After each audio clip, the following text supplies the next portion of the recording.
गुरु प्यारी साध संगत जी, सभी को प्यार भरी राधा। स्वामी जी, अगर आपको सच्चे गुरु को पाना है तो उसे प्यार करना पड़ेगा, तब जाकर वह मिलेगा। जब हम कोई कपड़ा धोते हैं तो बगैर इस्त्री के नहीं पहनते। अगर कपड़े में ज़्यादा सिलावट हो तो इस्त्री ज़्यादा गर्म करनी पड़ती है, और अगर सिलवट फिर भी ना निकले तो हम पानी का छिड़काव करते हैं और तब जाकर सारी सिलवट निकल जाती है। इसी तरह मालिक हमारी रूह को जब इस्त्री करते हैं तो उस पर से कर्म रूपी सिलवट हटाने के लिए अलग अलग डिग्री की गरमाइल। ज़्यादा परेशानी में तो समझ लेना कोई सिलावट गहरी हुई होगी, जिसे निकालने के लिए उस मालिक ने स्त्री की गर्मी बढ़ाई है। इस कठिन घड़ी के बाद हमारे रूह उस कुल मालिक के लायक बन जाएगा। साध संगत जी, आज जो हम आपको साकी सुनाने जा रहे हैं वह एक सच्ची घटना पर आधारित है। साध संगत जी, साकी को पूरा सुने जी, ताकि आपको पूरा लाभ प्राप्त हो सके और भजन सिमरन करने में भी आपको सहायता मिल सके। संगत जी, एक बार एक अंधा व्यक्ति डेरे ब्यास में आया। उसके वहाँ पर कुछ सेवादारों से मुलाकात हुई। एक सेवादार ने उसे व्यक्ति को पांडाल में ले जाकर बैठा दिया। उसने बाबा जी का पूरा सत्संग सुना, और सत्संग सुनने के बाद वह उस सेवादार को कहने लगा कि मुझे आपके गुरु से मिलना है, कृपया आप अपने गुरु से मुझे मिलाए। उस सेवादार ने कहा कि आज संगत बहुत ज़्यादा है, आज आपका उससे मिलना नहीं हो पाएगा।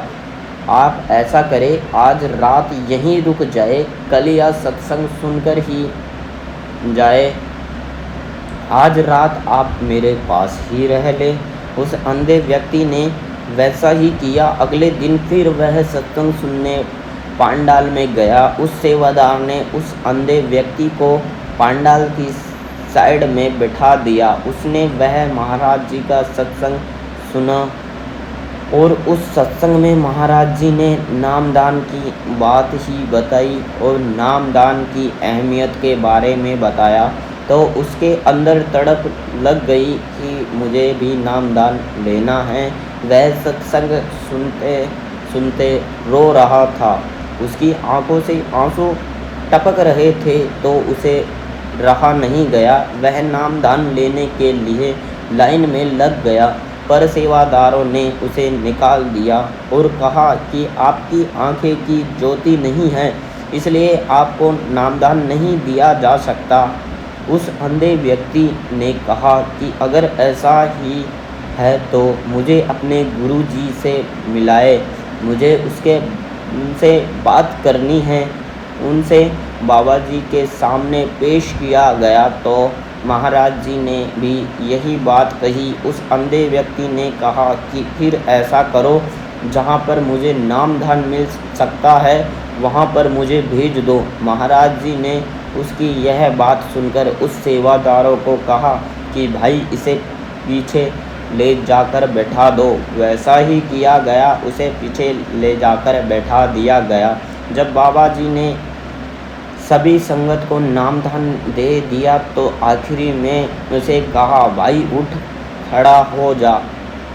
वह खड़ा हो गया और बाबा जी ने उसे कहा कि मेरी तरफ देख, यह चेहरा तेरे काम आएगा। जब उसने आंखें उठाकर देखी तो उसकी आंखों की ज्योति आ गई। उसने महाराज जी को देखा। महाराज जी ने कुछ वक्त के लिए उसे की ज्योति दे दी। बाबा जी को देखकर उसकी आंखों के आंसू आ गए। संगत जी, जो गुरु बाहर की ज्योत दे सकता है वह अंदरूनी ज्योति भी दे सकता है। कुछ अभ्यास करने के बाद वह अंधा व्यक्ति ज्ञान को प्राप्त हुआ। उसके अंदर की आंखें भी खुल गई। उसने सब जान लिया।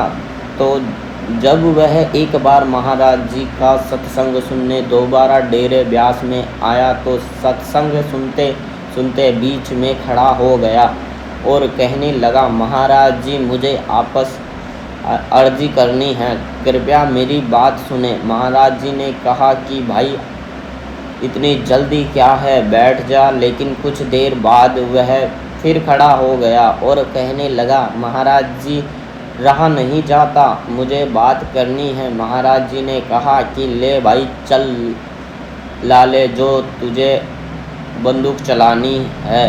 वह सारी संगत को कहने लगा, मेरे भाई बहन यह कोई इंसान नहीं है, यह पूर्ण संत गुरु रब है, इन्हें इंसान मत समझना। मैं आपको अपनी कहानी बताता हूँ।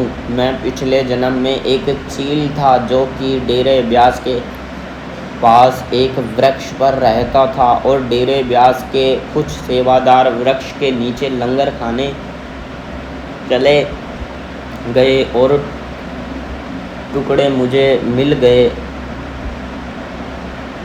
और मैंने उस टुकड़े खाने के बाद उड़ार वे लाइन पर एक कुत्ता जो कि घायल पड़ा हुआ था, तो मैंने देखा कि मुझे मांस मिल गया, क्योंकि हम चील जात को मांस बहुत पसंद होता है। मैंने सबसे पहले उसकी आंखें खाई, इसी के कारण मुझे इस जन्म में आँखों की ज्योति नहीं मिली, लेकिन मेरे सतगुरु ने सब दे दिया जो मुझे चाहिए था। मेरे वीर भाई यह कोई आम इंसान नहीं है, यह कुल मालिक परमात्मा का ही रूप है, इनको तुम इंसान मत समझना। संगत जी हमारे गुरु हमारे लिए रब है और गुरु हमें इस भवसागर से निकालने के लिए आते हैं। संगत जी यह थी आज की साखी। अगर आपको हमारी यह वीडियो पसंद आई तो वीडियो को लाइक करें और अपने दोस्त और रिश्तेदारों में यह साखी को शेयर करें और हमारे चैनल को सब्सक्राइब करें। आपको नई नई साखी सुनने को मिलेगी। राधा स्वामी जी।